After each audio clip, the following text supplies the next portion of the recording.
right, gentlemen, that was a little Rival Sons for you. I suggest you look that up. It's beautiful, beautiful stuff.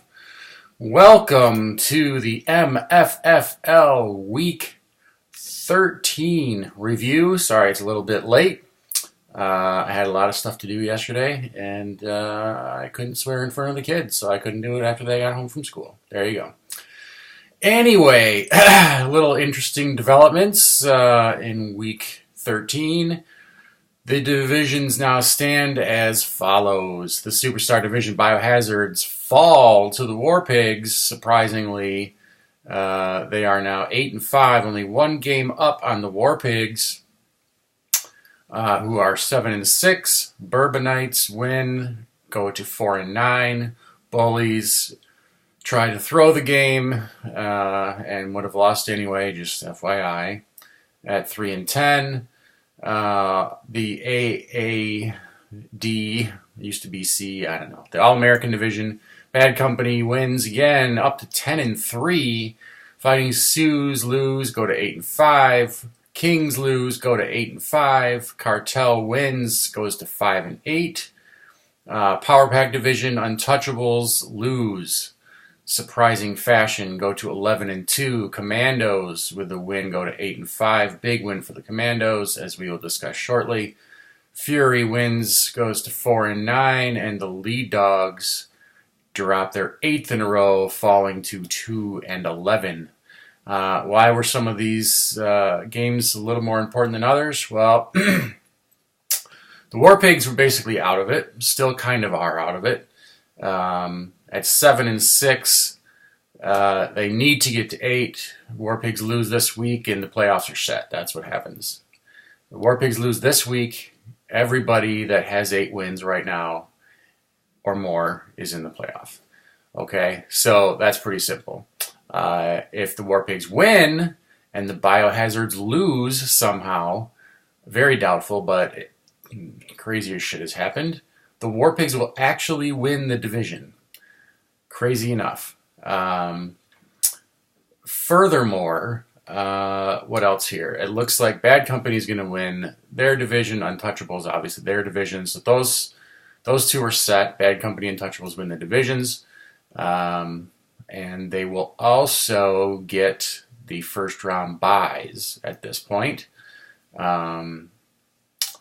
Depending on how that goes the last week here, we'll see who's 1 and who's 2, but they'll both get buys. So congratulations to those two teams. Here's where it gets confusing and interesting. If the War Pigs win and the Biohazards win, and the Sioux lose, and the Kings lose, and the Commandos lose, we have 4 teams with 8-6 records. Yeah. Anyway, if it's 2 or more and they don't have common opponents, equal amount of games versus common opponents, then we have to go to points. That's kind of how it works. I have no idea if that will happen, and I will stop speculating at this point because it will make my head explode. All right? Okay. So anyway, I would like to say up here, I posted this on the site, and I will reiterate it again. As mentioned, it looked like the Bourbonites and the Bullies, especially the Bullies last week, tried to throw the game. You can't do that. You have to play a full lineup if possible. Nobody is going to be forced to spend $5 more to pick up a fucking bye week kicker when you're already out of the playoffs, okay? But you can't start people that aren't going to play for whatever reason when you have a viable option on your bench. You can't do that. Okay? Okay. On to the review here. So let's go over, this is pretty much the game of the week. The War Pigs versus the Biohazards. This is what we were expecting for a lot of the season. Somehow the War Pigs fell apart midway through. Just been completely inconsistent. And maybe the manager, this Corey dickhead, just sucks and has been fucking everything up all year. I don't know. We all know the story. The Biohazards bought his way into one of the best teams in the league. That's what everybody does. They buy their way, right? maybe a little more interesting than some other people have done throughout the years. But hey, you are where you are. Regardless, the War Pigs woke up this week, got a huge 101-point week. Roethlisberger goes for 19, Blunt gets 14, Jordan Howard blows the fuck up, gets 29 in the snow. Dante Moncrief with the Monday Night Football capper for the Pigs put them over the top. Jordy Nelson comes back, gets 17. And then nothing else. And I would like to point out the nothing else because I've been bitching about this shit all week and really all year. These fantasy experts on any of the fucking sites don't know what the fuck they're talking about. Yes, everybody knows. You start Le'Veon Bell and David Johnson and fucking Odell Beckham and all these people every week. Shocker. It doesn't fucking matter if they're ranked 5th or 6th or 10th or whatever. This is where it pisses me off. And this is where I fall for it. Lots of people fall for it. But why do these guys get paid for this shit? Right? Every site I checked had Antonio Gates top 5, at worst top 7, I think, for tight end this week. I looked at that and said, what the fuck are they doing? Why? He's been horrible for the most part that year. He's touchdown dependent completely. He's been overtaken by Hunter Henry, a rookie tight end in San Diego. And I don't understand why they put him at the high. Maybe it's a matchup thing. I don't know. I looked at it. I ignored it. I had Ladarius Green in there hoping to get some combo points with Ben Roethlisberger. I had that in there all week. Made sense to me. I need a lot of points to beat Tim. I figured why not go for, 17 like Ladarius Green ended up with instead of fucking 3 like Antonio Gates ended up with. But I changed it because all the experts, everyone, ESPN, CBS, fucking Fantasy Football Today, all this other bullshit, our site, everybody had Antonio Gates getting more points than Green, and not only that, but being a top 5 tight end. I don't know. Why do I listen to any of this bullshit? Why do I read anything, listen to fantasy football? Why do I do this? It doesn't fucking matter. It's all fucking luck, right? I don't know. There you go. There's my rant for the week. Biohazards gets 17 for Matt Ryan. Le'Veon Bell goes for 17 as well. David Johnson matches Jordan Howard with 29. Odell Beckham with 10. Julio Jones with 11. Kobe Fleener kicks in with 8. And there's your 97 for Biohazards. Very close game, 101 to 97. Could determine a playoff position. Could mean nothing. On the benches, lots more points. 15 for Eli Manning for the Pigs, 16 for Spencer Ware, 13 for Michael Crabtree. Ladarius Green blows up for 17. Fuck you, experts. Biohazards at 17 on the bench with Carson Wentz, and that's it. All right. Moving on. The throw-it game of the week. I shouldn't even fucking acknowledge this. 59 to 47. Pathetic. Half the teams... Not half the teams. 2 players for the Bourbonites didn't play. 3 players for the Bullies didn't play. That's fucking bullshit. Just don't pull that shit. You don't deserve a review. All right. Kielbasa Kings 74, Bad Company 75. Game was much closer. Excuse me. Ended up much closer than was expected. Sorry. Andrew Luck blew up on Monday Night Football for 29. Stayed in the game a little longer than...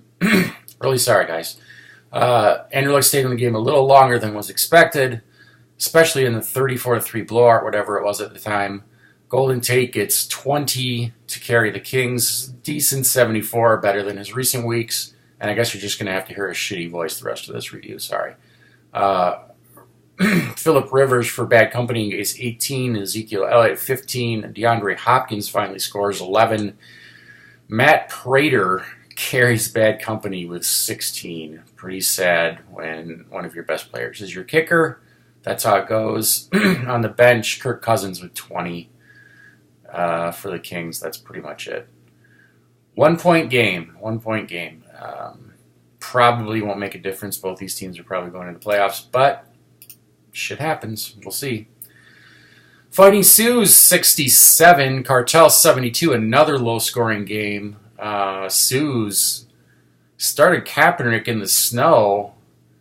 Could have been interesting, but he was shut down and then pulled from the game. His only other option was Cam Newton, who last year was an MVP, but this year looks like shit. And got benched for wearing the wrong clothes, apparently, to start the game anyway. So the Sioux's a really rough week. 2 points for Kaepernick, 3 points from Gurley, 5 points from Jonathan Stewart. Antonio Brown gets 11, Des Bryant 14, Zach Ertz gets 13, and even his kicker gets 16. Can't overcome that top three there. It's both running backs and quarterback combined for 10 points. That's awful. Gillislee on the bench was 16. Is Gillislee a better play at this point than Todd Gurley? The Rams fucking suck. Cartel pulling the season together a little too late here, but looking decent. Derek Carr with 20, Doug Martin 12, Jameson Crowder with 10. On the bench, though, Dalton with 21, Terrence West with 18, Tyrell Williams with 10. So some good options there on the bench. But the Cartel wins. This was got to be the upset of the week. Untouchables have been almost untouchable all season. Really just looking average here. 78 decent, but not enough to beat the Bionic Commandos 79, which is a huge win for the Commandos.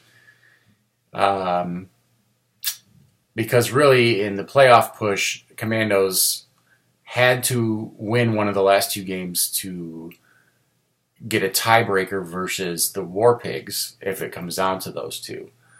This was not a game the War Pigs was expecting the Commandos to win, and it was a big upset. So anyway, we get Jameis Winston 17, McCoy with 19, Jimmy Graham with 12, double digits again for a kicker. Whatever. Bionic Commandos only 13 from Drew Brees. Looked like shit. Mari Cooper with 11. T.Y. Hilton with 14. Cameron Brate with 14. And that was a big one. A touchdown to Brate from Untouchables Jameis Winston late in that game. Really made a big difference. On the benches here, some interesting numbers. Devonta Freeman with 21 set on the bench for the Untouchables, while Forte and the Jets look like shit. So that was interesting. And then you get Kelsey again on the bench with 14. A couple of players could have made the difference, but, you know, I wouldn't really question anything there. Maybe Freeman. Darren Sproles on the Commandos bench with 10. And that's pretty much it. So last game of the week, big, nice game for the Fury. Living up to a little potential. Finally, a huge week from Thomas Rawls. 23. Aaron Rodgers gets 17. He's just okay this year. He's not world beater anymore. Nobody else in double digits except for the kicker. How the fuck did he get to 86 then? Everybody's got like 7, I guess. 7 and 8. 9 from the defense. So pretty average week across the board for the players there for the Fury except for Rawls, but it all adds up. Nobody shat the bed. So 86 for the Fury. Lead Dogs did shit the bed. I don't know. Did Chris Ivory play? 0 points. Tavon Austin, 0 points. Jason Witten, 0 points. Damn. Harsh. Nobody on the bench did anything for either of these teams. Russell Wilson was 17 on the bench for the Lead Dogs. And that's it. That's your review. A little longer today. Sorry about the coughing. And everybody get your lineup set. Make sure there's actual players there if you have them. And good luck this week. Last week of the regular season. A lot riding on everything. So we'll take you out with a little more Rival Sons.